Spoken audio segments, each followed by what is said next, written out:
Dopo la positività accertata di 9 giocatori del Basalghelle, oggi nuovo giro di tamponi per la quindicina di compagni di squadra, risultati negativi al primo test, tuttora in isolamento. L'incubo contagi è entrato nel campionato dilettanti lunedì 28 settembre, il giorno successivo alla partita contro la Zermanese, quando un calciatore ha cominciato ad accusare i sintomi del Covid ed è poi risultato positivo, così come altri 8 compagni. Alcuni hanno avuto la febbre ed altri sintomi, nessuno comunque è dovuto ricorrere a cure ospedaliere.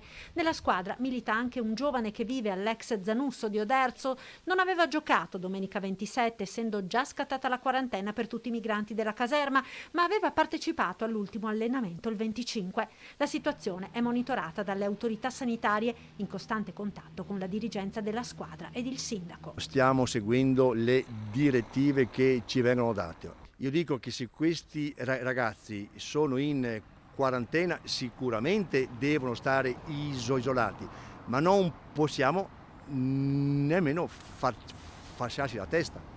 Si attende dunque l'esito dei tamponi per vedere se altri giocatori si siano nel frattempo positivizzati. È già arrivato intanto l'esito del secondo giro di test ai migranti dell'ex Zanusso. Su 110 tamponi effettuati agli ospiti, solo 5 sono risultati ancora positivi, come 1 su 11 operatori. Nel frattempo Mansuè ha dovuto anche fare i conti con la positività di un dipendente del comune, questione che ha fatto scattare la procedura dei test su tutto il personale, sindaco compreso. Io ho fatto il test l'altro giorno, sono negativo come tutti i dipendenti. La persona che era positiva adesso è a casa, sono già passati 12 giorni, fa altri 2 giorni a casa, se è negativo rientra.